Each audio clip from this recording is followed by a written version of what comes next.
All right. Good evening, everybody. Ryan here, Precision Trading Labs, New York City. Listen, tough weekend for the invasion of Israel. Heart goes out to all the people lost and what's about to happen. But I wanted to do a video when the futures open to see what the effect is going to be on the market. If I can give me an indication of what the open will be like Monday morning. It's a tragic event, but I can't do much about it from here. And what I'm going to do is just going to give you my outlook on the markets. It's late. I'm home. You're going to hear the kids in the background getting restless as they go to bed. But I'm going to share my screen. I'm going to talk a little bit about where the market is now. Markets are now as the futures open. The S&P was down about 30 when I checked last, and the Nasdaq futures about 100, which is about the normal case of the correlation between the two. Um, to be honest with you, it's not a horrible opening given it's the weekend and bad news over the weekend if this is going to affect oil and all that kind of good stuff. So I'm not going to go through all the same stuff Mitch would normally go through. We go through Apple and Tesla and all those kind of things. Maybe I'll do another video on that tomorrow. But for this video, I wanted to stick to broad market. Maybe I'll just look at the S&P futures, and then I will go over and look at crude oil and see how that's affecting it given the Middle East activity. Okay, and mentorship closes tomorrow. That's another thing I want to talk about. You guys getting my emails about the road to six figures mentorship. We only have two spots left. I would imagine they're going to close tomorrow, latest Tuesday. So if you want to get information about that, just click the link in my calendar link, which will be in the email. And also be in the somewhere in the YouTube description. Also, I have another thought I'll get to in a second. But let me share my screen, do the disclaimer, and then we'll jump into the futures as they look. All right, so here's the disclaimer, guys. Let me leave that up there for your protection and mine. Share my little one laughing a little bit. All right, so then let's jump into toss and let's take a look what the futures are doing right now. Okay, so we had this is the gap down here. I'll identify it right there. There's where we close. All right, big gap down. The market was pretty bullish on the employment numbers, which when you dig in, weren't that good. So, I don't think it's enough for a pause, to be honest with you. So we'll see. But that's the gap down now. Here's where we stand. This is the market this is a 5 minute chart. So, we're just grinding along here. We do have these little areas here for some short-term trades, but let's go look at an hour. We'll work backwards. We're going to do this 5 minute chart because I wanted to illustrate the gap down. These little day trades here. Those are good little. If you're not a supply and demand trader, these are demand zones where we think price will reverse when it gets back down there. Just how we trade here. That's how the core of everything we trade. So this is a 5 minute chart. Let me get some of this stuff off. We're not too far from those, but since I'm going to go up in the time frame, I'm going to do 5 minute, and then we're going to go to an hour, 2 hours, fine. But you'll see we kind of recovered quite a bit last week on that on the NFP number on Friday. I had an okay day on Friday. It was pretty good. The market's still kind of just trading in a range. I was hoping maybe this was the start of breaking out of it, but I don't know right now. We're sitting right there.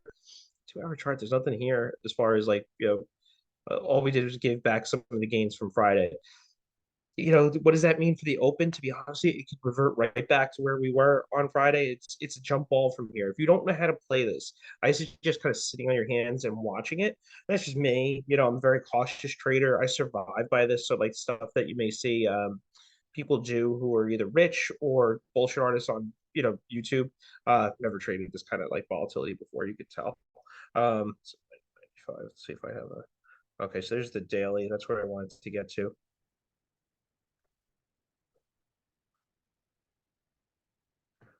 All right, so there's the daily. I mean, we touched a little bit of a demand zone here. Not my favorite looking, level here. We have tested supply here. We're sitting right there. I mean, we're sitting down here. Like again, still a jump ball. Like I know the 30-point move, you're gonna see that. That's not that big of a move, to be honest, for the S&P. I thought it would be a little bit worse. So, given the situation, I think it's a jump ball in the open tomorrow. It may not affect at all or very much by the time that it's nine. It's about 10 a.m. 10 p.m. Eastern time here in New York City. By 9:30, this could be back to normal. So let's do a quick glance and see where we are in the SPY on the daily chart. I know normally, like I said, Mitch does all the good ETFs and all that kind of stuff. He's great at it. But given the news, I wanted to see if we could see any pending problems or so on. Uh,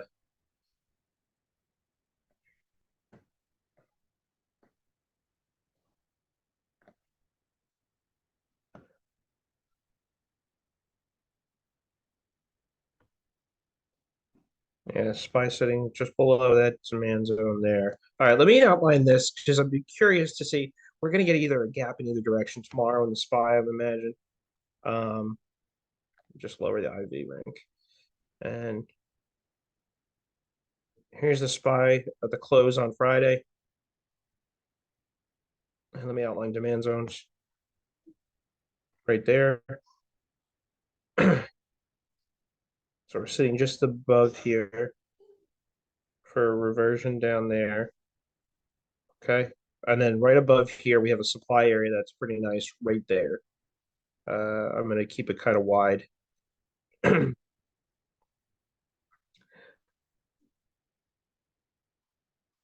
right. And let me widen these candles out so you can see the whole thing. All right, so this is where the SPY is standing currently. We'll see when the market opens, right? You just got to be prepared, right? Sit on your hands, be ready to just, market does A, I'll do B. Okay, so if the market gaps down, I don't think the gap will be huge, to be honest with you. I think it'll be more of a, somewhat muted. I'm not saying zero, just, but if we do get somewhat of a gap down right into that 418 area, may want to wait for what we call a confirmation entry. If you don't know what that is, if you book a call with me, I'll explain it to you. And then we have the supply area here. I mean, that's probably not a Monday trade. And the market's open for Columbus Day, by the way. Banks are closed and stuff like that. I'm surprised the market's not, but or whatever you want to call tomorrow. But that supply area there, these are good, chunky little areas that I like a lot. Keep an eye on them. But let's go over to crude. Let's see where crude is here. I trade crude pretty extensively. So let me clear this out and we'll look and see where that is now. 86.37. Obviously, we got a gap up in crude, but even that's kind of, oh, no, that's,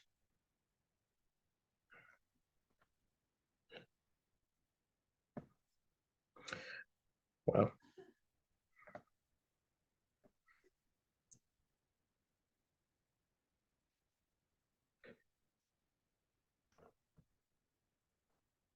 So, I mean, on Friday, touch that demand zone right there, started to work, and then, I wasn't in that, but it's a pretty nice hold right there. Uh, and interesting. This is very, if you're a supply and demand trader, this is going to be an interesting little experiment here because we touched that demand zone and then price rocketed from it,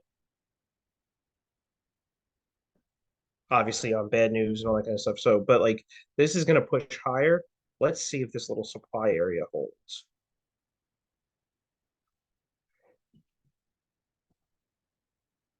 right there. Okay, so that's the next area there where I expect a reversal. It's too big to just trade by itself. But if you're in any of my programs, we explain how to like get the risk down and use some alternative. Um, but that is a nice, and that's getting close. I wouldn't be shocked if that hits tomorrow. Wow. Okay, so like I said, if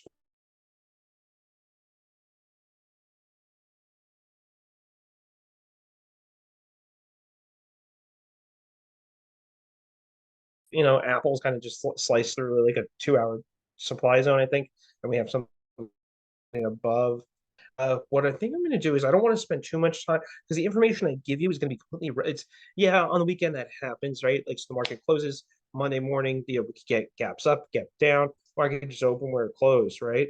But when they get a news-driven effect like this, like world events especially, it tends to really just like start of a whole new ball game. So instead of going through like Apple and TLT and IWM and Tesla and all that kind of stuff, I think tomorrow's gonna be a new day. So how about this, guys? If you're watching this, I'm gonna invite you guys to our Tuesday. So inside my mentorship program, we have a Tuesday morning Zoom call and a Thursday evening. On Tuesday, we were planning to look for like bargain deals in the market, like look to see where like we could get expensive stocks on sale, and then how do we enter them and how do we execute it, either buying calls or if it's a cheap stock, buying the stock. But I think what we'll do is tomorrow's going to set a tone, and this is going to continue.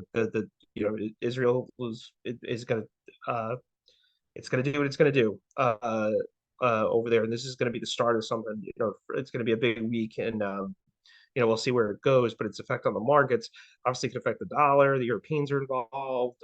Sanctions could be involved, all kinds of things, right? And we still have Ukraine going on, inflation, potential recession, but all that kind of good stuff that we need to be on the watch for. But I'm thinking since this news event is taking everybody by surprise, if I give you information here, it may not be relevant by tomorrow morning at the open. And I don't want to do that, right? I don't want you to get it. So what I want to invite you to my Tuesday morning group Zoom call. It's for my coaching students inside the mentorship. But I'm thinking of giving you guys a guest pass. So what I suggest you do is if you're watching this, I'll put our email address in there because I can't just put the link out there. So just send me a quick email and I'll invite you. It's just emailing you a link, but I don't want to just put the link out there for everybody. So because if you watch the video, that means you have some interest in this stuff and you take it kind of seriously because I'm not like I'm doing real analysis. And if you got this video emailed to you, just reply to the email that you'd like to attend, and you could join as our guest, and we'll you can ask our Zoom calls are we try to make them as interactive as possible. We don't really want to talk just to you. So when you have a question, processes, just put it in the chat or click the hand raise thing inside Zoom. I'll turn your mic on, ask your question. You want to talk about whatever? Mitch and I have been trading for about 15 years each. So, like, you're not going to ask a question, you're going to stump us, even if it's above our pay grade, to say, oh, we don't really do that type of trading, or we don't do this or that. So, I'm going to hold it here. I'm going to leave a Crude just as is. I'm not going to go to Apple and all that kind of stuff. But why don't you attend the Zoom on Tuesday as my guest? And we'll go through all those symbols and we'll give you all kinds of good information about it. Also, if you would like to get inside the actual mentorship where you get this kind of stuff regularly, plus inside of our chat room and our other support network and the trades we give out, my calendar link will be in there. Like I said, I only have 2 spots left. I imagine it'll close by Monday, latest Tuesday, because some people are just they're vetting and going through like the payment stuff. On the call, I'll get into what goes into it, how you can get the information, how we trade, how much it costs, the tech skills necessary, which aren't much, all that kind of good detail. So why don't you do that? Click my calendar link, schedule a call if you're interested in mentorship. If you'd like to just attend the Zoom call on Tuesday, feel free to just shoot me an email. Let me know you'd like to attend. I will reply back with the Zoom link. And it's free of charge to attend the Tuesday Zoom. But I'm going to leave it at that. Apple sitting, excuse me, not Apple. S&P is sitting above a demand zone and below a supply zone and not too far off. Maybe not for tomorrow, depending on if it gaps down heavy or, it just depends. And then crude's rolling. Crude could actually hit the supply area by the next day or two. We'll see. We'll know more. A lot of factors at bay. So let's see, but I'm going to call it a night there. Why don't I stop sharing? And then I'll put all those. If you need any of those details, if you're got this video from email, reply to the email. If you want some of the details for the Zoom call or the calendar link, just go below where it says description. Click there. Any relevant link will be there. Promise. Okay. So good call. Hope to hear from you guys soon. With that, I'm going to sign off. Have a good rest of your night and talk to you soon. Thanks.